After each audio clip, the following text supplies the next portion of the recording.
Good morning. There we go. Good morning, everyone. Thank you for joining us. Give me just a minute to get the screen share started. Oh, and update my teammates as co-hosts. One sec.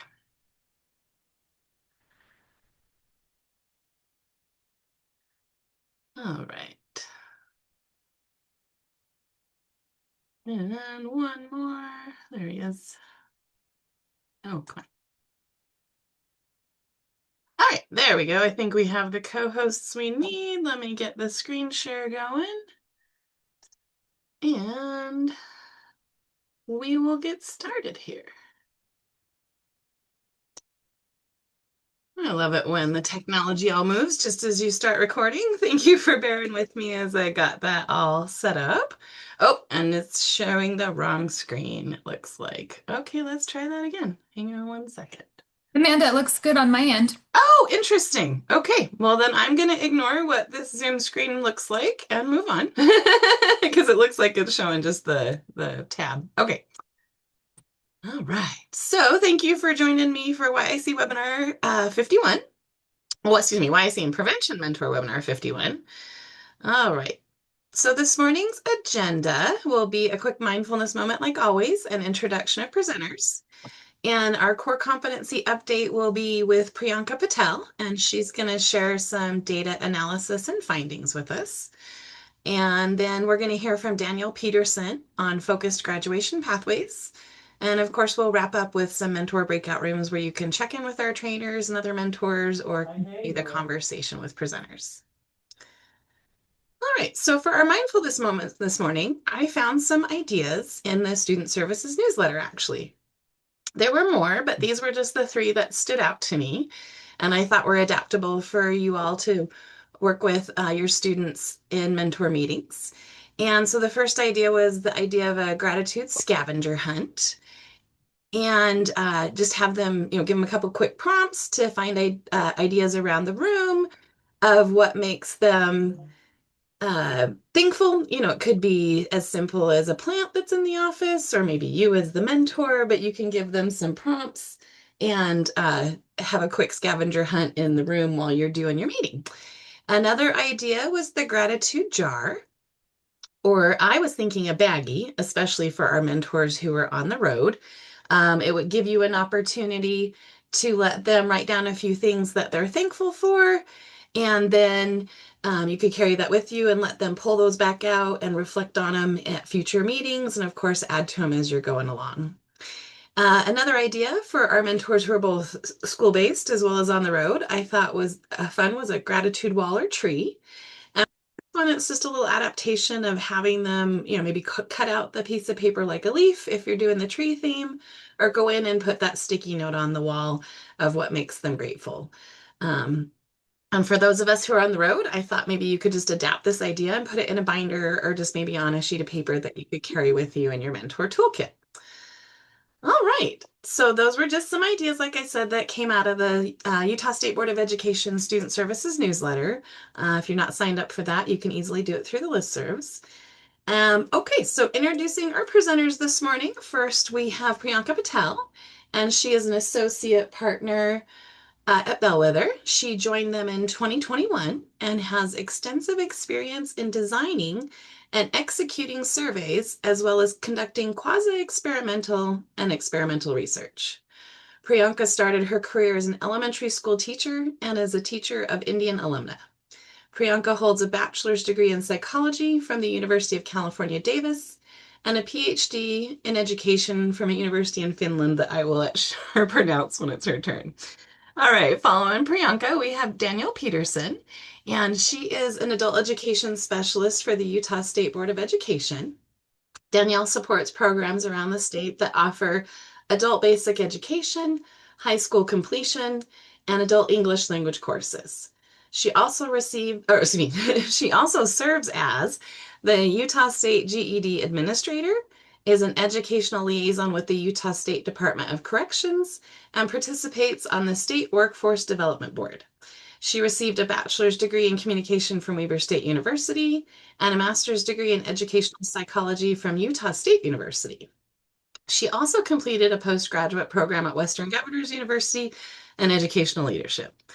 Danielle will be joining us a little later, but first, like I said, we're going to have Priyanka Patel present on data analysis and findings. So I'm going to stop my screen share and find all your faces that ran away when I started. All right, looks like Priyanka's with us. Let me make her a co-host real quick. All right, Awesome. Thanks, Amanda. you're so welcome. I'm just gonna share my screen. Perfect. All right. Is that good? Yeah, I can see the full slide. Okay, perfect. Hi, everybody. I'm Priyanka Patel. As Amanda mentioned, I'm an Bellwether. Bellwether is essentially a nonprofit education research organization. And some of you are probably aware, but we've been supporting USBE over the last 3 years on Check and Connect implementation. And before I dig in, I just want to sort of give a shout out to you all. We've engaged with mentors in different ways over the last 3 years. Some of you all have talked to us on Zoom before. We've met some of you in person in What's that? um, and I just want to say thank you to you all for the work that you do. And 99% of what we're going to talk about today would not have been possible if you all weren't collecting and submitting data. And I know that, your priority is obviously the students that you're working with and the students that you're serving. And so some of this like data collection can feel a little tedious and maybe not like top of mind for you all, but it really has been important for USBE and for us to be able to sort of carry out this work. So thank you all, and I hope that these some of the things that we're showing you today are like interesting. Amanda, I don't know how you all do questions typically. I'm happy to take questions at the end of the presentation or also like at the end of this webinar. I'm going to stick around probably the entire time. So Yeah, if we start to run a little long, I might cut off a question or two and move it to the breakout room, but you're welcome to take them as you go if you prefer. awesome. Sounds great. All right, let's get started. So I'll start off with just providing you all a little bit of background and context. Some of this will be familiar, some of it won't be. And then we'll discuss sort of the findings from the data analysis. So we'll talk both about Check and Connect implementation, so how Check and Connect is sort of being carried out in the state, and then as well as some of the student outcomes that we were able to find. And then we'll wrap up with just sort of a summary and some of our recommendations, especially for you all as mentors. Um, Great. So, sort of what is Check and Connect? You all know what Check and Connect is. You do it every single day of your lives. But it is sort of an evidence-based intervention. And so what that means is that previous studies or prior research where they've used Check and Connect has found evidence that there's positive impacts on student outcomes. So, they found sort of effects on attendance. Students are more likely to sort of stay engaged in school. They found that students who, are in Check and Connect are less likely than the students who don't receive Check and Connect to drop out of school. General sort of improvements in academic improvement as well as behavior.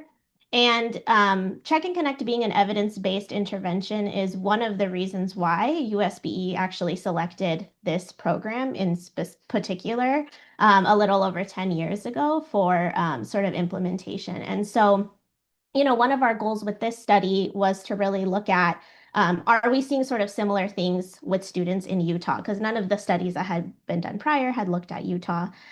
There is like a pretty small sample of a small group of people who have done work on looking at the effects of Check and Connect. And so this really is kind of something unique that we've been able to do like in the state, again, because one, Check and Connect is being implemented statewide, and two, because of all the sort of data collection improvements that we were able to make, which like allowed us to have the information to be able to carry out something like this. Great. So in Utah, as of last year, there were about 150 mentors supporting about 2,000 students across the state. So here you can just see sort of all the districts that have submitted data and all of the students that are being served, both in YIC and prevention. The asterisks are just districts where there's like less than 10. So we wanted to like keep it, as unidentifiable as possible. And then, of course, there are some districts that are only doing check and connect for YIC and not for prevention. And so then those are where you see the zeros. And this is last year. So I don't know, Amanda, if the mentor number has gone up for this year. Um, We've had a little bit of fluctuation, but that's pretty close. yeah, great.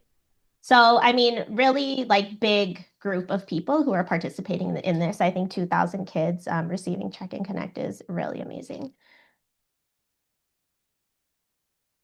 All right. So, like I said earlier, in 2023, we began our 3-year partnership with USBE. And the goal of this was really to evaluate the implementation and impact of Check and Connect.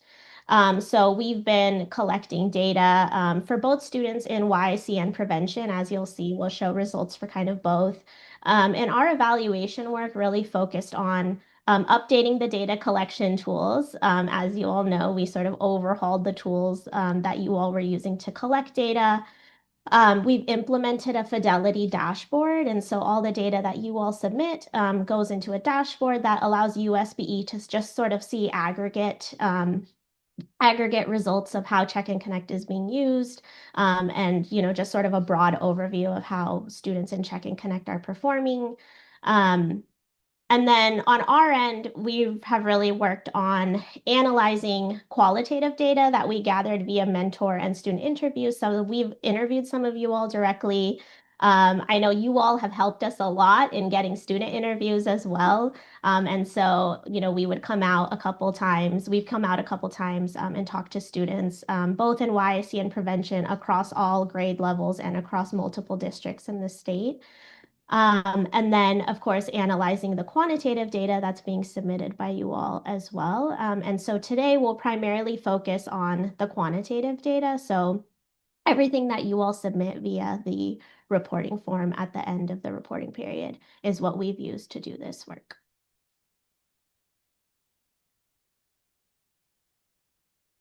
All right, so just to talk quickly of sort of like the objective and the scope of the analysis.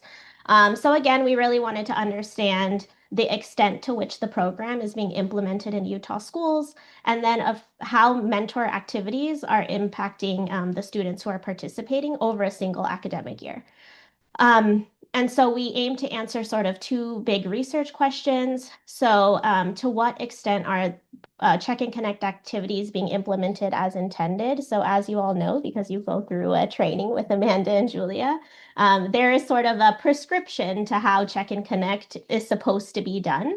And of course, you can modify as needed.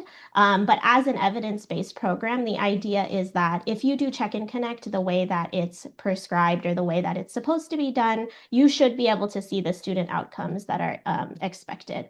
And so we really wanted to just see like how are mentors carrying out this program, especially because YIC is kind of a population that isn't that's kind of not like the intended recipient of this. The studies that have been done in the past are just have been done on sort of general populations of students who are at risk of like dropout, but YIC is like this unique population that you all have, and all YIC students in Utah get Check and Connect. And so we wanted to just see like how it's being carried out. And then the second big question was just how are the activities impacting student outcomes? And so, like I mentioned, we use the data that you all submitted through the end of period reporting form from last year. So we used periods 1, 2, and 3 from the last school year. And to understand implementation of the program, we looked at, the number of check meetings that mentors were having, the number of times mentors were sharing check data with students. And then we also looked at students who had the same mentor for a full school year. So as I mentioned earlier, YIC is this unique population that's also highly mobile. So we've talked a lot with like Amanda and the others at USBE about, just the transience of these students. And so we were interested in kind of seeing what happens if you do have the mentor for the same school year, like what does happen if you don't move, um, and what are sort of the benefits of that, if any. And then to understand student outcomes, we looked at attendance. So how does Check and Connect impact chronic absenteeism in students? GPA, so what is the impact of Check and Connect on student GPA? And then credit accrual. So how does Check and Connect impact the credits that students are earning to reach sort of on-time graduation?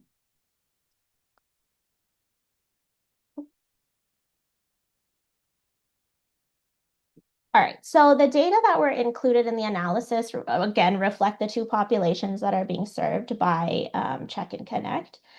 So the sample of kids that we used, there were 636 YIC students in our sample and 194 prevention students in our sample.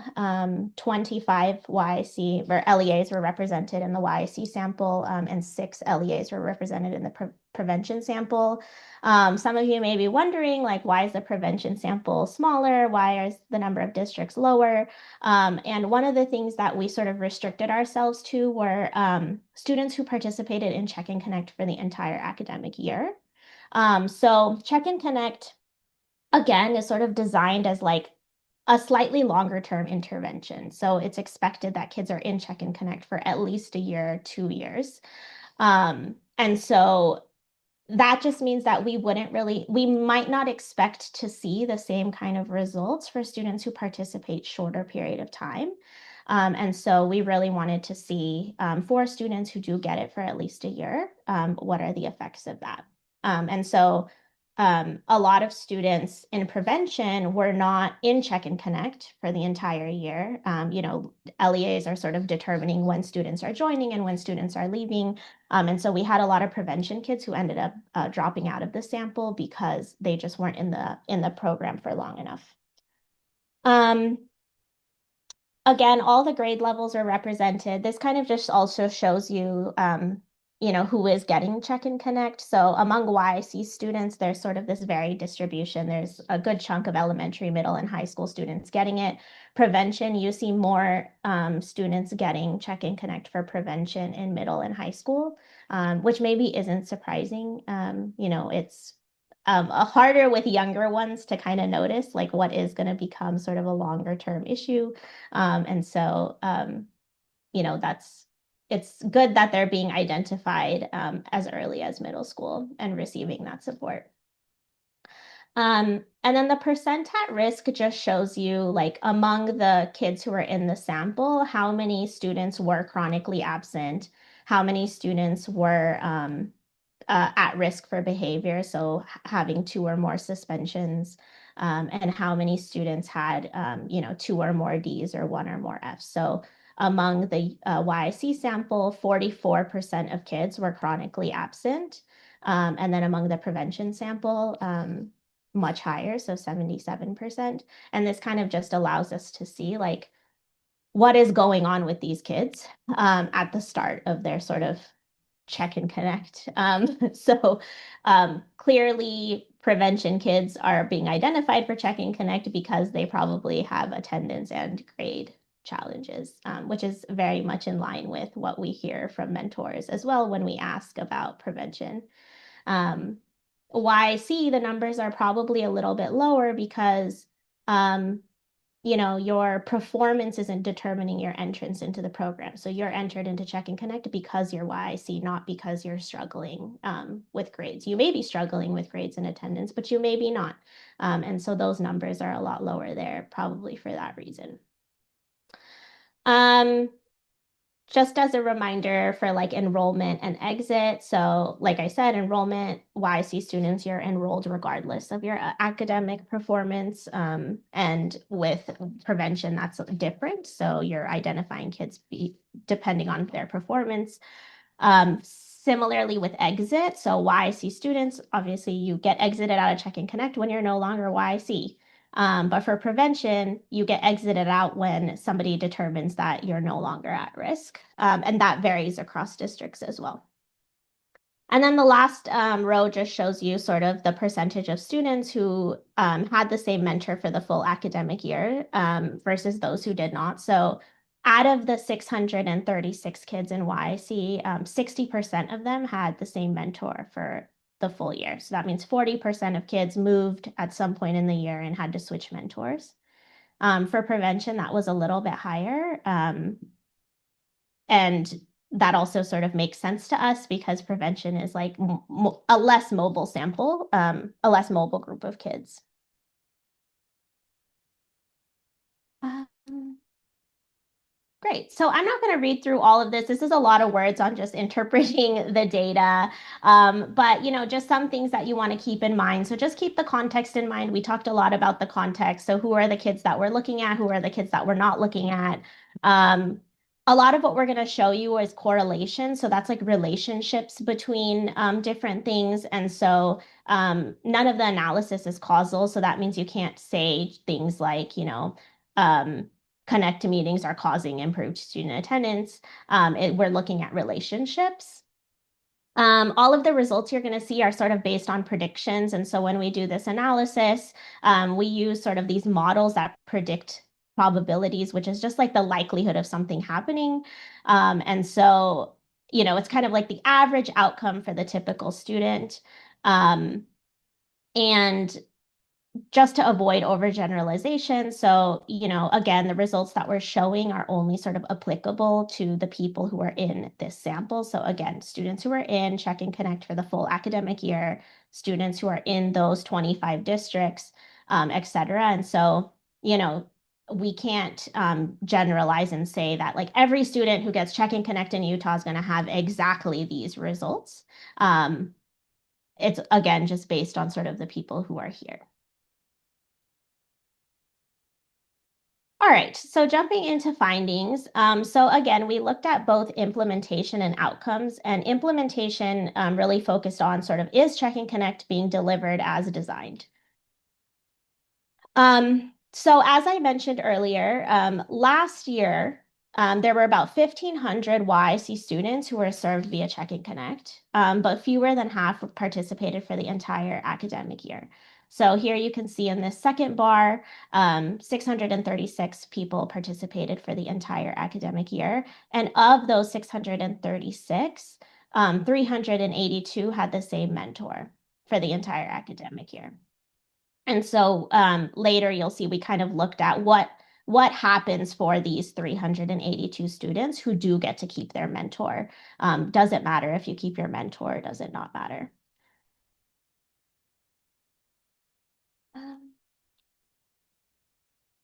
And for prevention, there were 1,600 students who were served by Check and Connect in prevention, but only 12% participated for the full school year. And so, again, a lot lower.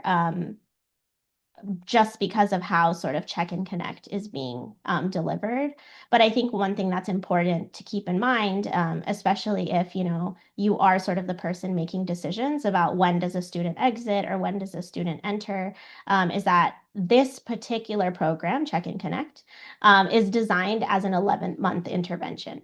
And so that's not to say that students who participate less like don't experience benefits. I 100% think that there is benefits regardless of how long you participate. But it's just that they might not receive like the full impact of what could happen if you are actually in the program for the intended amount of time, which is the 11 months. And then among this sample, for those who were in Check and Connect for the entire year, a big chunk of them were with the same mentor. And we think a lot of this just has to do with the fact that like prevention students, again, are less mobile. A lot of prevention is happening as like a school-based, like there's a school-based mentor who is like in the school, employed in the school, serving a certain group of kids. And so there's just a lot less sort of mentor movement and student movement. And so people who are in the program are able to keep their mentor. So this shows the number or the frequency of meetings. And so, we ask you on the reporting form, how often did you meet with the student? And so this data shows us that, YIC mentors in general are meeting with students less frequently than weekly, but engagement is increasing over time. So in period one, sort of on average, mentors had about five meetings with students. By period two, that went up to about 8 meetings, which is 80%, which is really great. And by period three, it goes all the way up to 10 meetings.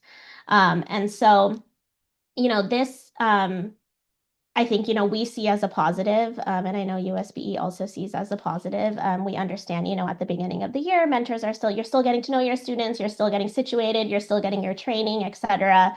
But by period two, it really seems like people have their footing. There's more regularity with meetings, and by period three, that number just increases. And so, this kind of just shows us that you all are meeting as intended. Very similar with prevention. So again, not weekly meetings, but engagement is increasing over. For prevention, period one meetings were just slightly higher, 6 instead of 5. But again, very similar trends by periods 2 and period 3. All right, so that was just a quick and dirty sort of, is the program being implemented?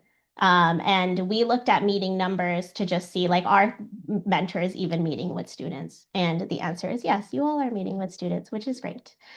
So the second sort of big thing that we looked at was outcomes. And so for the outcomes, it's really focused on, is Check and Connect making a difference for students in their grades, behavior, attendance? All right. So I think this is where things get really interesting. So this shows YIC for YIC students, the likelihood of chronic absenteeism. So in this first sort of table, you can see that for students who have no meetings with their mentor, they have an 83% chance of being chronically absent. So that's a very high chance.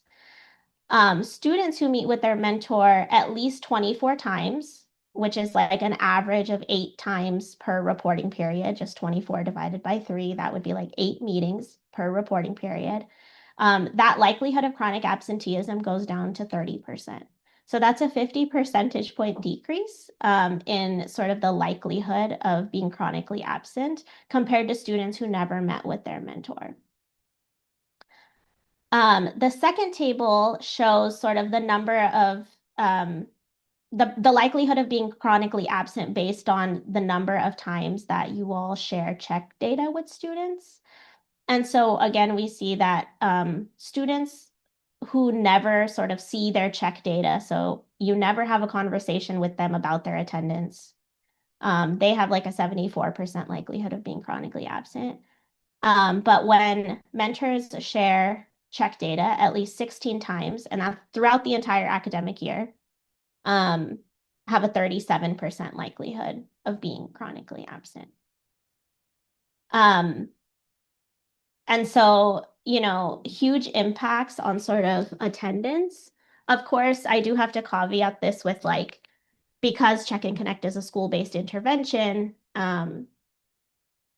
if you're not in school, you're not meeting with your mentor. So it's like you have to be in school to meet with your mentor, yes. But I think for me, sort of like this variation and like the number of meetings is also like very telling, right? So like once there's sort of that consistency, it's not that kids are just coming to school, but they're also meeting with their mentor. They sort of keep coming. And I think later we'll sort of share some of the things that we heard from students, and it really supports some of these findings. Some of you all may be saying, how come when you get to like 32 or more meetings, this percentage goes up? I think for us, this sort of signals sort of a shift towards crisis management. So,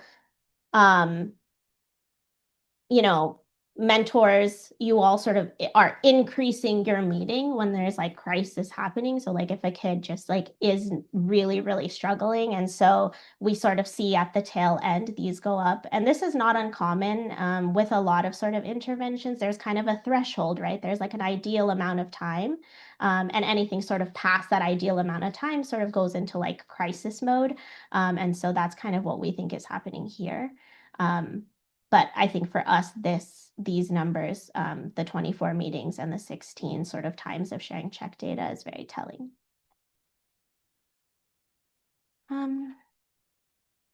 Great. And similarly for prevention, these are the exact same tables for prevention. There's no zero here, and that's because there were no prevention students who never met with their mentor. So those students aren't available here. And so we are only able to see sort of students who meet with their mentor 1 to 15 times versus 32 or more times. And for prevention students, it seems like the more the better. So here you see, students who meet with their mentor at least 24 times have like a 77% likelihood of chronic absenteeism, but this drops nearly 20% to 57 by the time you get to 32. And same thing with sharing check data.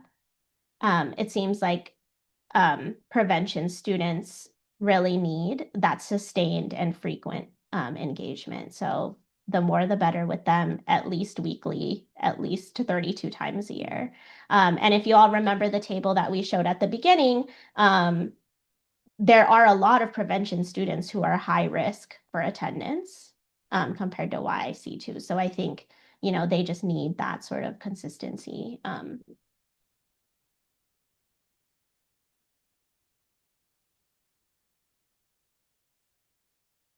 So this shows mentor consistency. So like I mentioned earlier, students who have the same mentor for a full year, for those students, for YIC students who had the same mentor for the full year, we actually saw that their mentor consistency, having the same mentor, is one of the strongest predictors of increased GPA and credit accrual.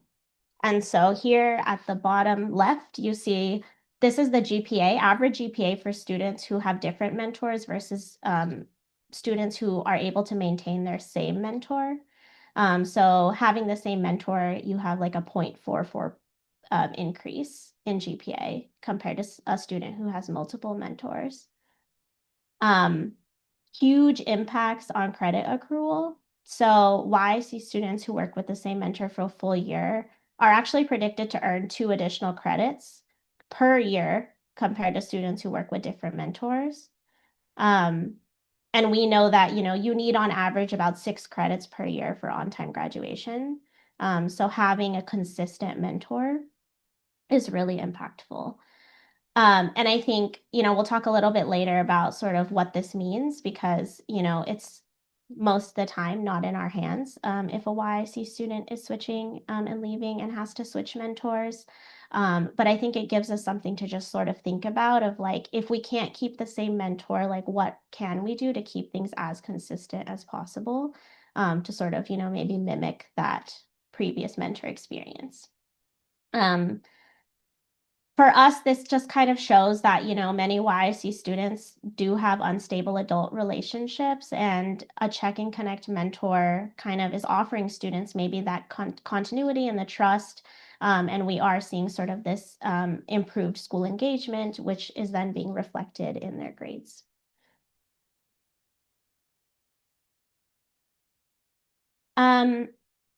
So on average, YIC students accrue more credits when mentors have more Connect meetings. So this is predicted credit accrual by number of mentor-student meetings over the year.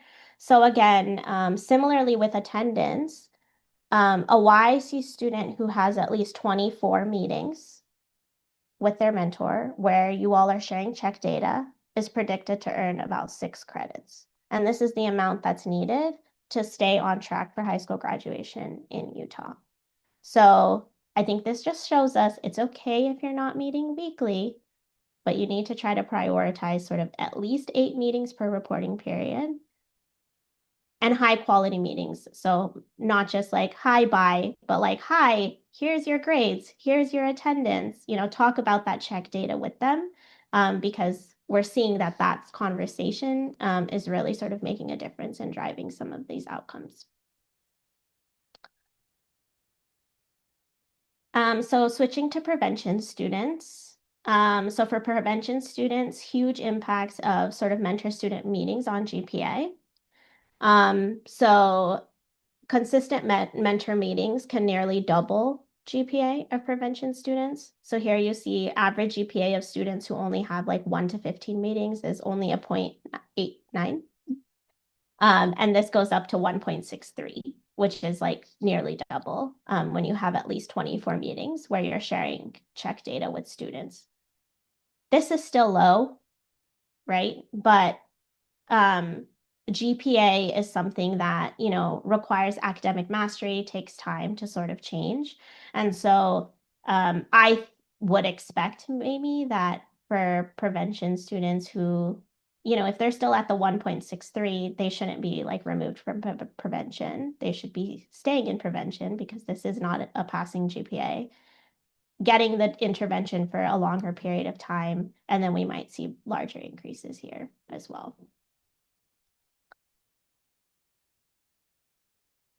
And boosting credit accrual. So this is for prevention students again. This is showing credit accrual based on the number of meetings. So even bigger than YIC. So for prevention students who meet with their mentor at least 24 times, they are predicted to earn almost 7 credits per academic year, which is actually more than is needed to stay on track for high school graduation in Utah. So I think, our conclusion sort of with this is that, for prevention students who are showing signs of disengagement, consistent mentor meetings can probably help maintain that momentum towards on-time graduation. All right, so that is some quick and dirty results, but do want to just talk through kind of a summary with you all and, talk about sort of what this all means. So I think we saw that Check and Connect is boosting attendance, academic achievement, and sort of general student wellness among Utah students. So Check and Connect is expected to lead to increased attendance, higher grades, credit accrual. We looked at sort of behavior as well, so reduced behavioral incidents and enhanced student wellness as well, based on what students have told us via interviews. So again, I think the key sort of number, or like if you take away anything from the last 30 minutes of conversation, I think it's that 24, like that key number of sort of 24. So we saw that student attendance really improves meaningfully when mentors are meeting with students and you're engaging in the intervention activities for at least 24 times over the academic year. That averages out to about 8 meetings per reporting period. Especially for YIC students, having the same mentor for a full academic year is one of the strongest predictors of key student outcomes, including their GPA and credits. For prevention students, consistent mentor meetings nearly double GPA and improve credit accrual as well. And several students across YIC and prevention have credit you all for helping them stay engaged in school and improving their general well-being.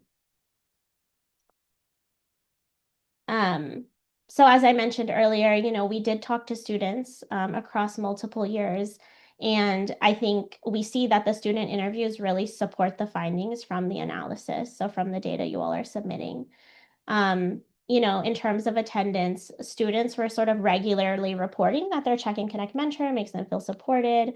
And we often hear kids say that like knowing their mentor is going to be there at school is a reason why they show up.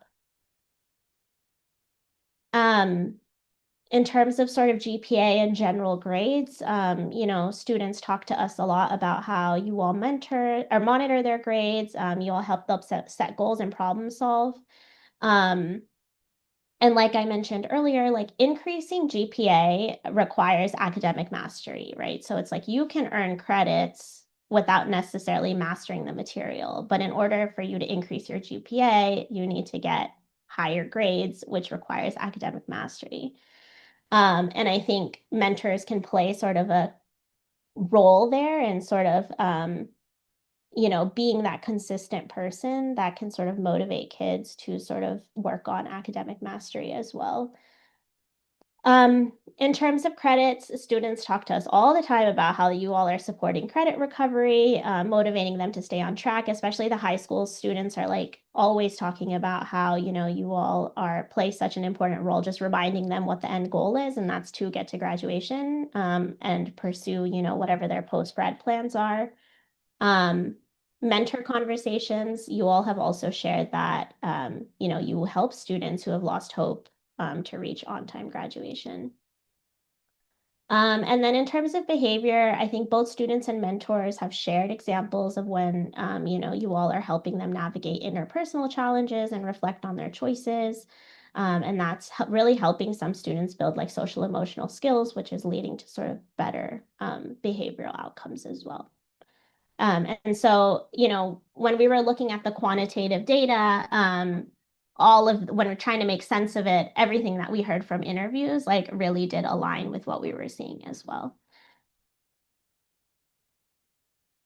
All right, so just want to close out by talking about some recommendations I think that we have for you all from this. And after this, if we have time for any questions or thoughts or comments, would love to hear like what you all think as well. But I think, one, just starting off with like starting strong in the academic year and like maintaining consistency. So, we know the beginning of the year is like a hard time. You're still getting your caseload in order, you're still getting your training.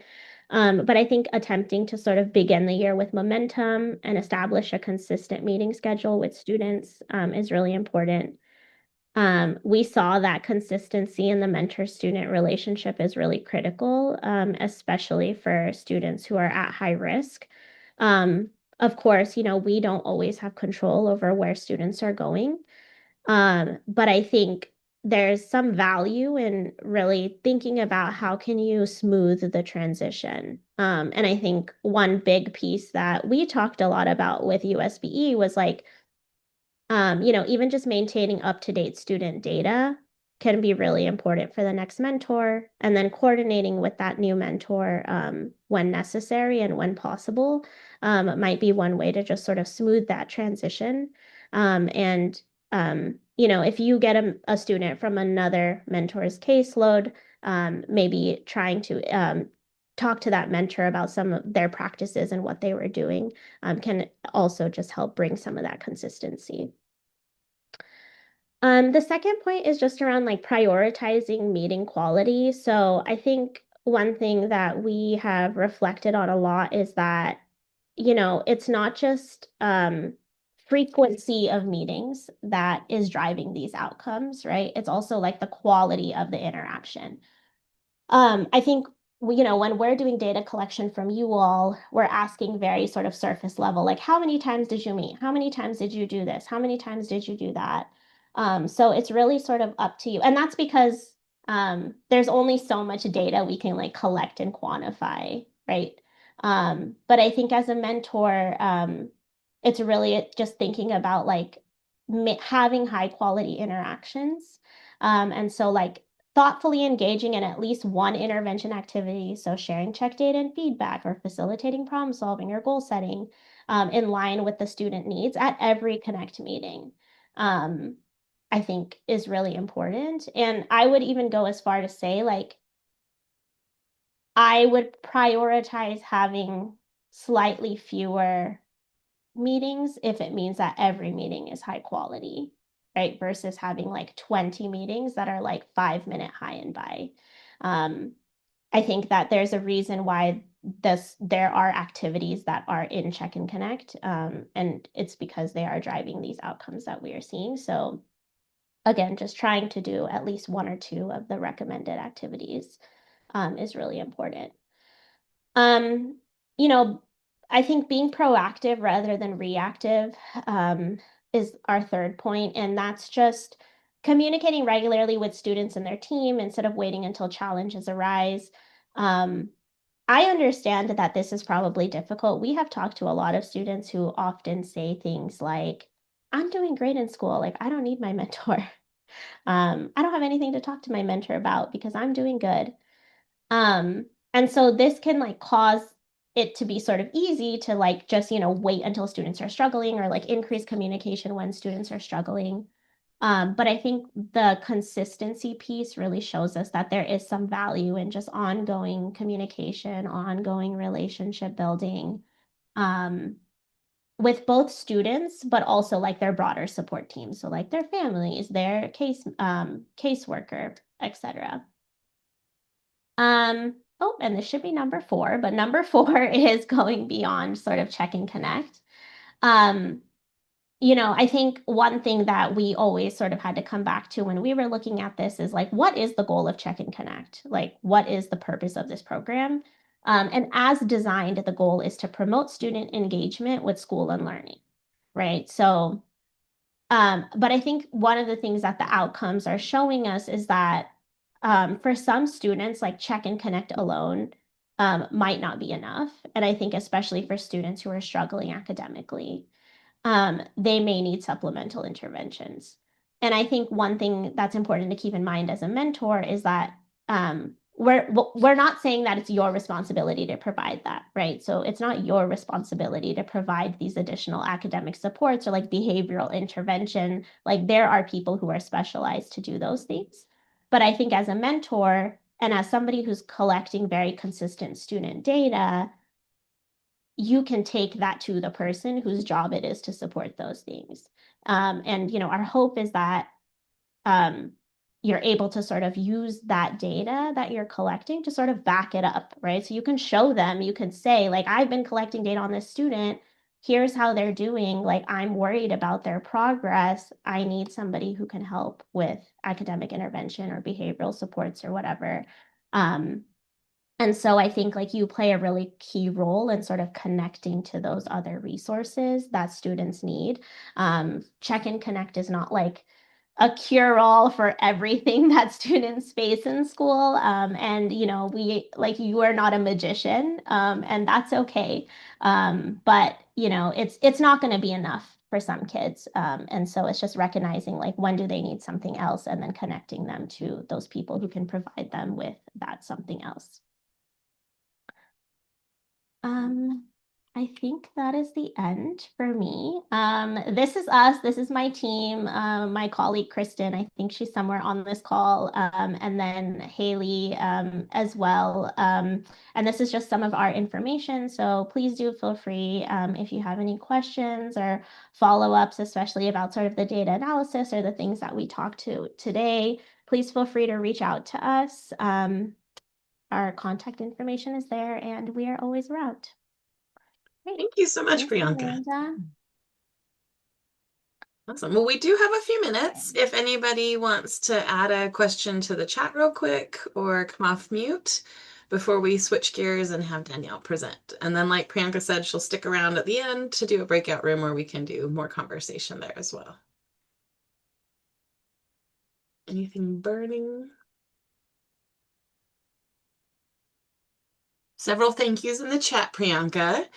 Lots of excitement about the information, and I know I'm feeling the same way, very validating, so thank you very much. I have a question. Yes. Yes, Sherry. Is there any data I see when we do our summary that we only take into consideration when students are absent for a full day of school?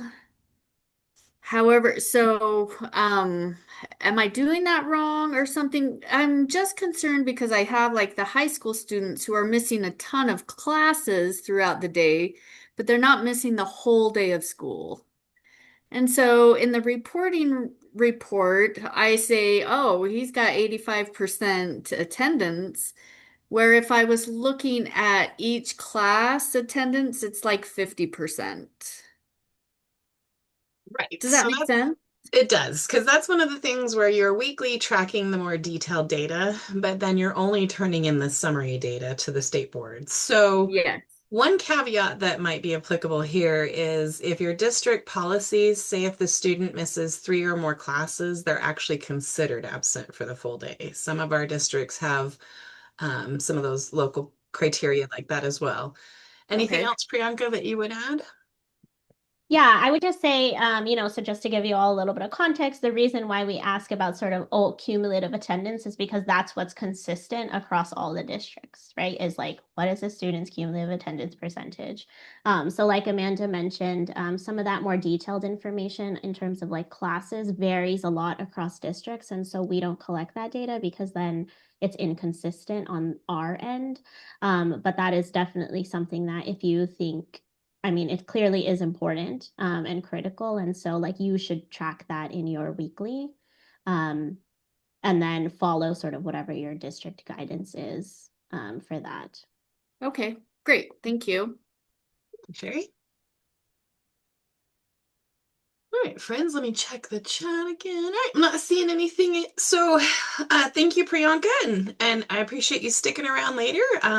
Let's see, Danielle, you should have co-host rights to allow you to screen share and all the good things, right? Awesome. Yes, I think so.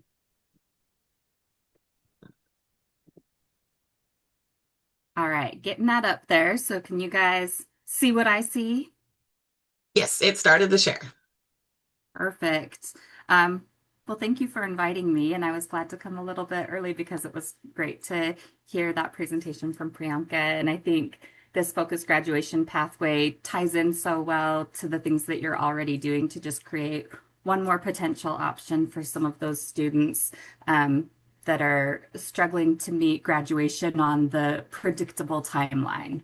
So, to introduce myself, I'm Danielle Pedersen. I'm at USBE with our great YIC people. I work on the Gateways to Success team as an adult education specialist, and I'm also the GED state administrator. So, starting off, let me get my mouse where it'll move the slides forward. This is my plan for the next half hour, 45 minutes or so. We're going to talk a little bit about the why of the focused graduation pathway and how it came to be, give you an overview of what it entails, explore a few different student scenarios where it may be applicable, and answer any questions that you guys have. So, as far as why was this focused graduation pathway created, I wanted to give you a little bit of background. And this is not an unfamiliar challenge. As educators, we have a big task. We have to give our students all of the academic knowledge and critical thinking and problem-solving skills that they need to go out into post-secondary and the world of work and be successful, productive citizens. But also, along with that academic mastery, we have to help them be people, right? Because adolescence is when you're exploring your interests and your aptitudes and you're learning how to manage social connections. And we all know that emotional well-being is all over the board during these years. And so going to high school is more than just academic content, earning your credits. And we as educators have this big challenge, but then when students fall off of that traditional track, what do we do? And you guys know better than anybody all of the challenges that can come up, particularly working with students in foster care, those that are justice involved. There's so many different factors that can influence a student's completion on that traditional timeline. And up until now, when students were significantly credit deficient, the go-to solution was, here's a packet. I can put you on Edgenuity. We can do online classes. You could drop out now and go take your GED. And the messaging that we were giving them is do as much as you can, as fast as you can, because it's the only way you're going to get done.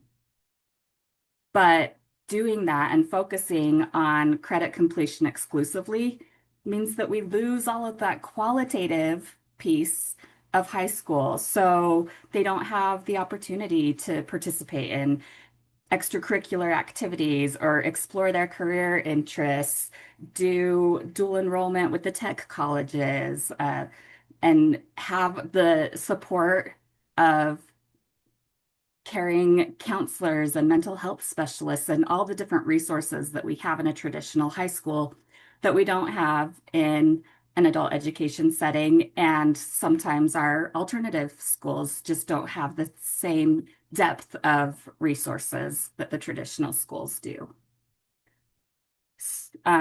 Working in adult education, I can tell you that we saw in the 24-25 school year 3,600 students, almost 3,700 students that were served in adult education that were high school age. And that's not even including our special education students that could be served up to the age of 22. So there's a lot of students that are choosing to leave their traditional school and participate in adult education because they don't feel like they have the ability to complete on that traditional timeline. And then the question of how many more students never made it to adult education, right? Because there's a whole other group of students that we never see.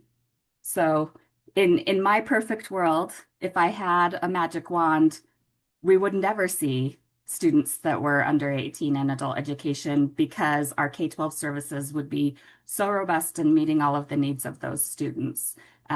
So this is one tool to try and help retain those students just a little bit longer. So which brings us to the focused graduation pathway. It's a new option, and the thought behind it is accelerating credit attainment while letting students stay and participate in all of the things that they have accessible to them in a traditional high school. Wow, that sounds really cool. How do they do that? So let's get into what the focused graduation pathway actually is. It's a new board rule that was passed in February of this year. Not right now. Who do I have to tell? Amanda, when Thank you, Amanda. So this allows for students to take and pass the GED while they are still enrolled in high school and earn credit toward their high school diploma using GED as a competency-based assessment. If you think way back, some of you that have been around a long time, there was a time when we could use the GED for high school credits. That changed in 2009 when we made the GED the Utah High School Completion Diploma and recognized it as an equivalent. And so since that time, it's been a great big no-no, right? Students cannot take the GED while they're still enrolled. They have to withdraw in order to be able to even register to take the test. And so this gives another option for those students and really leans into competency-based credit, which is something that we're seeing a lot more over these last few years. With the focused graduation pathway, the student could earn up to 13 credits using just the GED, and it would cover their content areas of what's covered on the GED. So their language arts, English, math, and social studies potentially could be fully covered.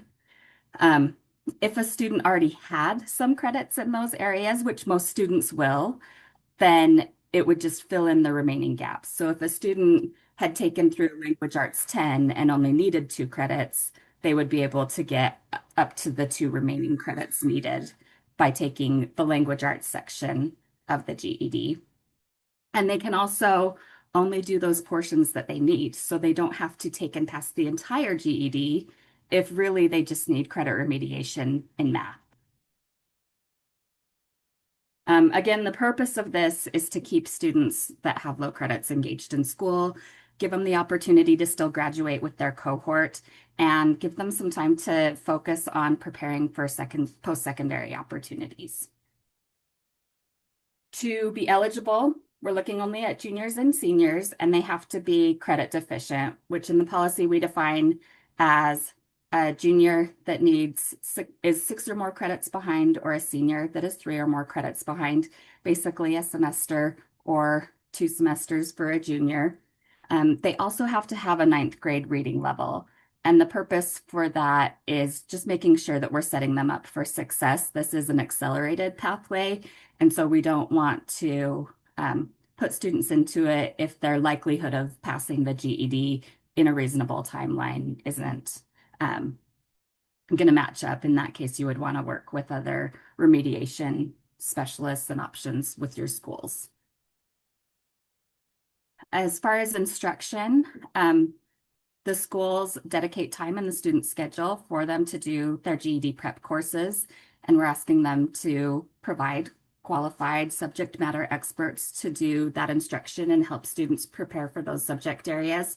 And the remainder of their schedule stays open for them to engage and focus on either post-secondary options to take CTE classes or just the classes that keep the students engaged in school. I know so many students, music and art and theater are the things that keep you coming to school. And so if they have more opportunity in their schedule to participate in the classes that they love, then it lets them also participate in the content area classes without those eating up their entire schedule. And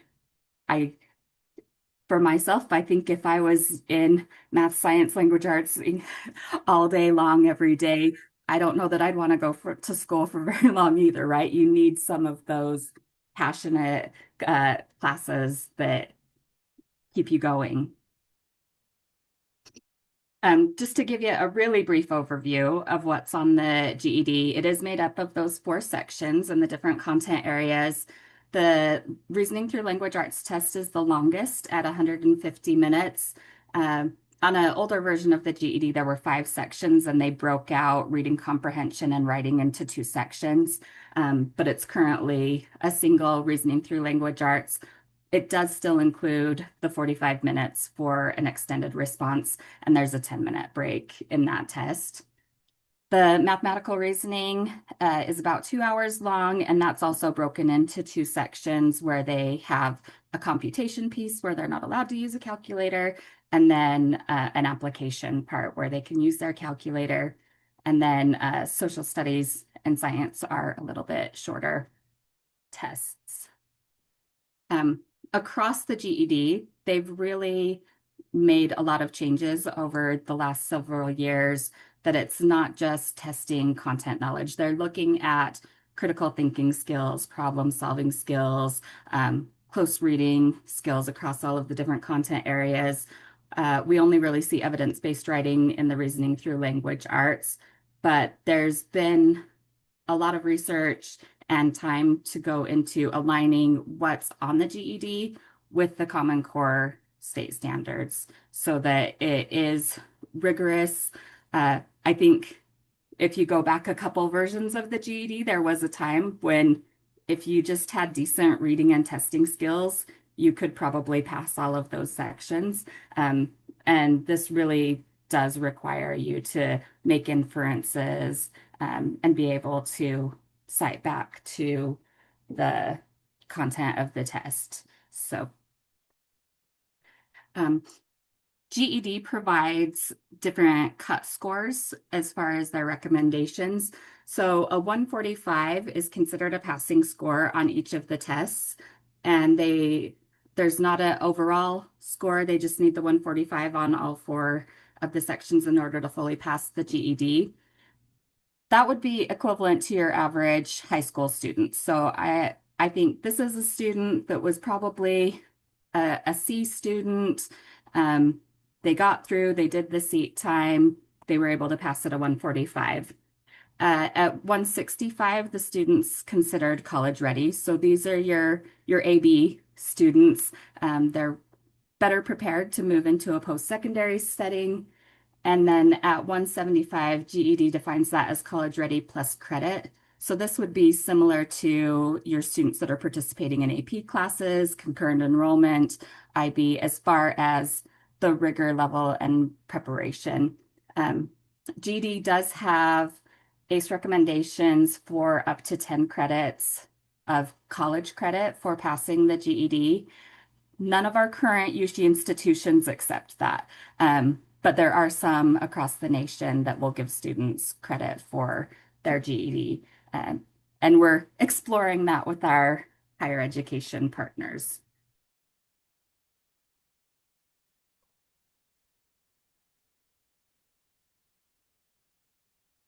Sorry, screen's not moving. There we go. So the process for participating in the focused graduation pathway would include an initial meeting with the student. We want to make sure that students understand the expectations of the program, that parents give consent and are bought into this, and that the focused graduation pathway really is the best option for that individual student. We want to reinforce that this is an optional program, and we don't want to see LEAs looking at students who are credit deficient and telling them that this is their only option. I mentioned earlier that students have to have a reading assessment.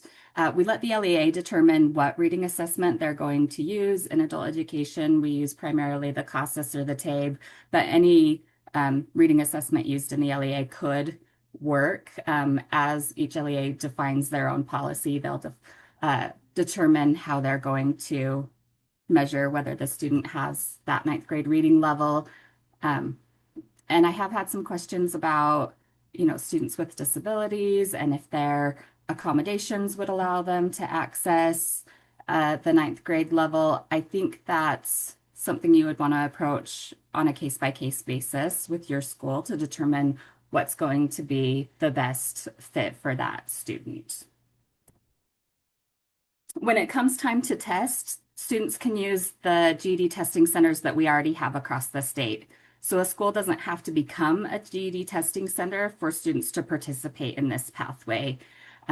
When LEAs create their policy, they include details as far as whether the schools will be paying for their testing fees or if the individual students will do that. Most that I've seen so far have said the student will pay their test fee, but there's the option for LEAs to determine that. And we also have an online proctored option with the GED. So for some of our schools that are in rural areas, if getting to a testing center is a barrier, they have the option to take that at home, or I recommend if a student's doing online proctoring, they do it at a school and you guys identify a great testing space for them so that they don't have the distractions that you find in a home setting. When it comes time to add courses to a student's transcript, we have created new Cactus codes that align to these. So our registrars can just put on GED math and the amount of credit that is awarded to that. It's all pass-fail, so they're not receiving a grade for it. I do see the question, Annie, in the comment box of can these be used for elective credit? And the question there, or the answer is no. So while we said it could be up to 13 credits, it's only filling in the gaps in those content areas. So you can't, award 2 credits of language arts and put 2 over in language arts or into electives. The idea being that this creates room in the schedule for the student to explore other elective opportunities since they won't need as much time in their schedule for the core content areas. So steps to get started with this, an LEA has to create a policy and get it approved by their local school board.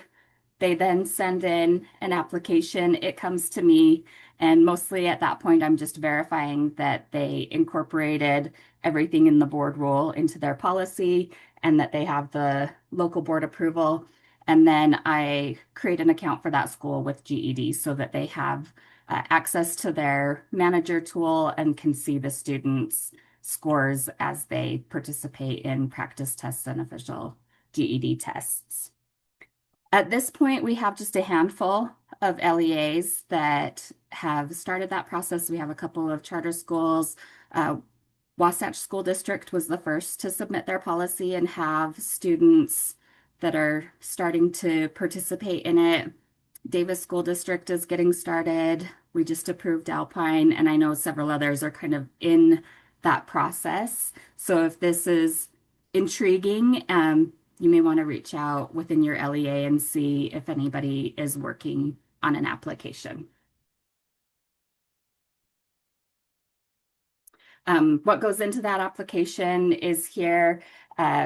Mainly, we're just asking for who are going to be the contact people, send us a copy of your policy, evidence of board approval, and making sure that that policy meets everything that's in the board rules. So how are you going to identify and refer students to the program? How are you going to provide the instruction? Is one school in the district going to provide that, or will they be able to stay at any school and participate? Will the student pay their own test fees? How many credits are you going to assign? Because the LEA does have the option, even though the state policy says you can provide up to 13, the LEA may decide we only want to award one per content area, and that would be within their authority to decide. And then how are we going to make sure that the students participating in this still have options to connect to post-secondary and career, because we want to make sure that they're still have a strong counseling support and we're looking at their transition plan. All of this information is up on our webpage. So this is just schools.utah.gov/adult education has a tab for focused graduation pathway. There you can find a copy of the board rule. We have an example policy, frequently asked questions, and a link to the actual Qualtrics application that LEAs will use to apply. You can also just send questions to me. Once LEA has created a site, when a student creates their account in GED.com, it asks them, what state are you planning to take your GED in? Are you currently enrolled in high school? And what site are you associated with? So this drop-down box will have all of the different prep centers that we have across the state, and we call these focused graduation pathway in the drop-down list, so they're really easily identifiable to students. So they would see Alpine School District focused graduation pathway and be able to differentiate it from the other prep centers that we have throughout the state. So I will pause and just see if we have any questions at that point, and then we'll look at a couple of scenarios of students where this might be a good fit.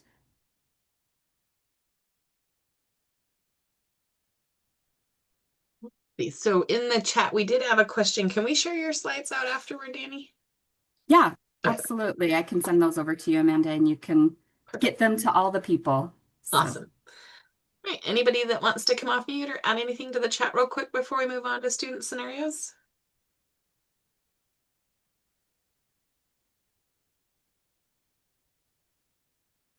All right.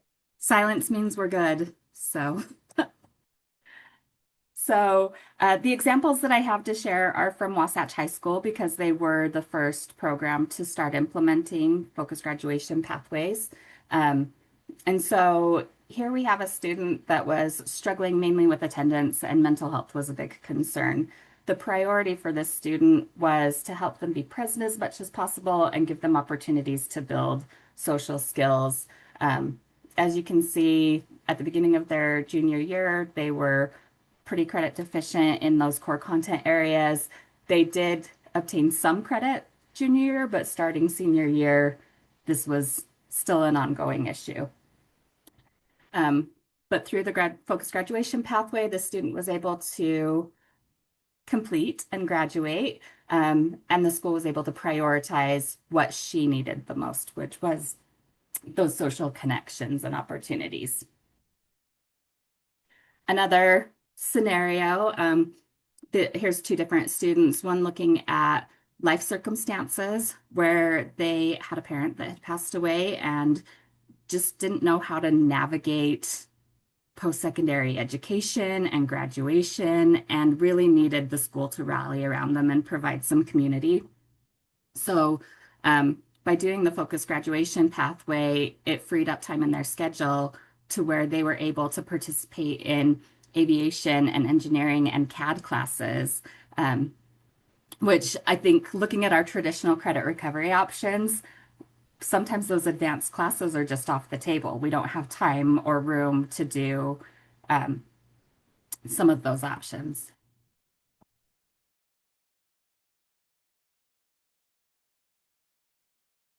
Excuse me, I had to cough for a second. Another student just had a more non-traditional pathway.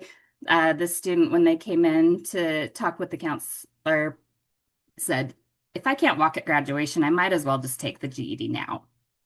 And so they talked about how they could stay involved with the school. And if their goal was to go on to post-secondary, which it was for this student, that they could, by staying in school, they could participate in some of those classes tuition free through concurrent enrollment. So they were able to take Humanities 1010, Communication 1010, and have a little bit of a head start on college without having to pay tuition because they were able to free up time in their schedule through the focused graduation pathway.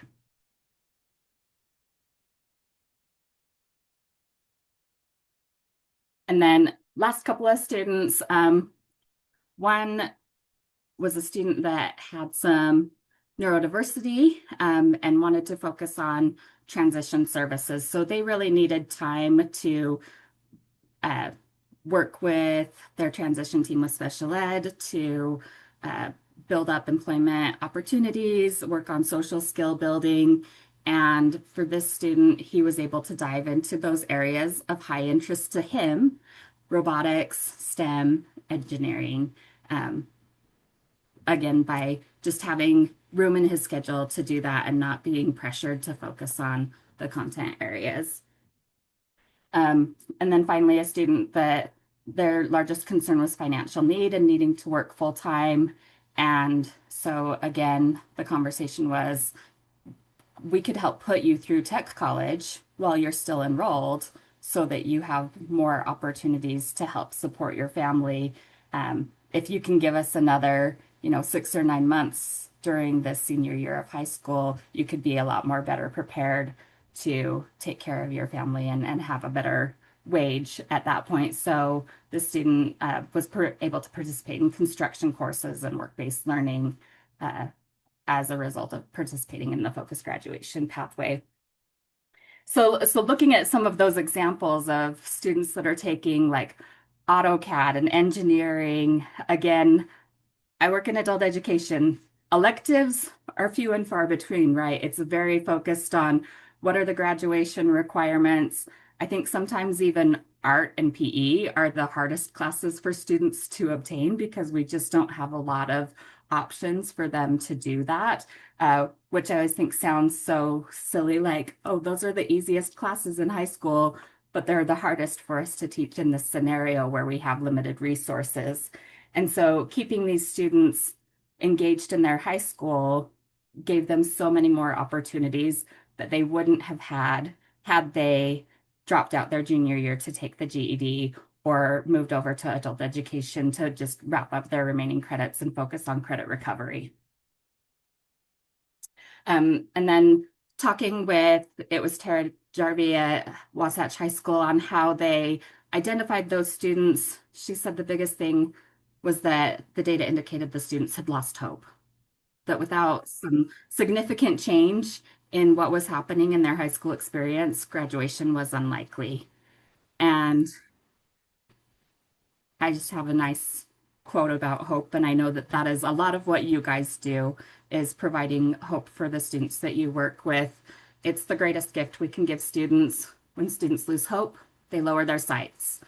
They stop reaching for what's possible and start settling for what feels reasonable, not what they deserve, not what's best for them. A person can survive almost anything as long as they can see the end in sight, but the absence of hope can hollow the strongest soul. So I hope that the focused graduation pathway provides some options.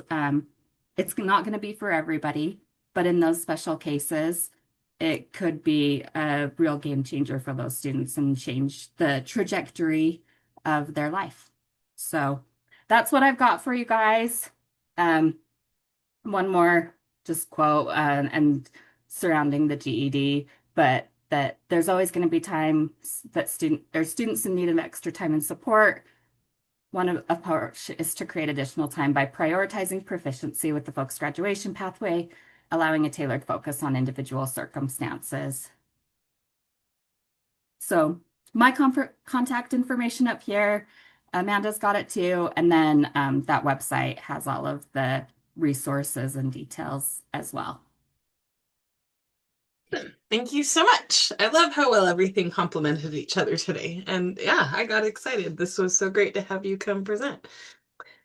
All right, friends, we have a few minutes if you want to ask questions here in the general group before we hop into breakout rooms, or I will get those open and get some options set up for us.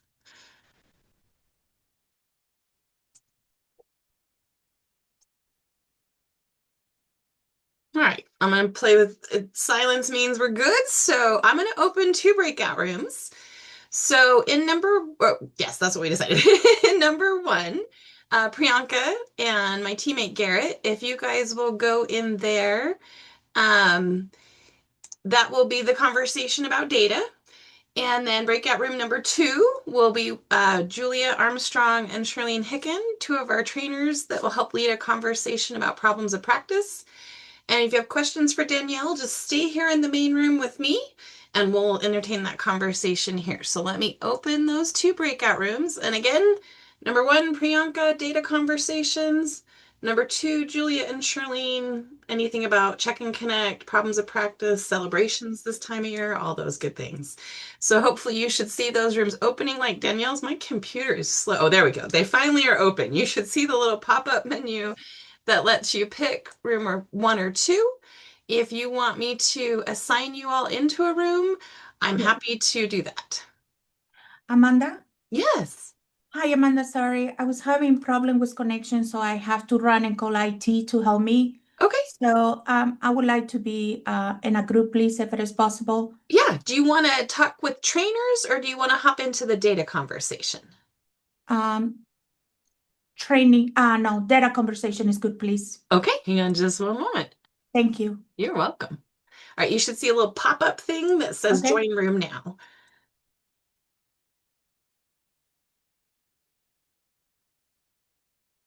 And just like that, if you want to come off mute or pop it. Oh, I see things in the chat that are coming in. Here we go. Let me move you, Skylar, 1 second. And Abby, let's get you in 1. Okay, I will keep an eye on the chat. And then if you guys have questions for Danielle, please just come off mute. Oh, I was going to do one more thing, friends. 1 second. Let me stop the recording here.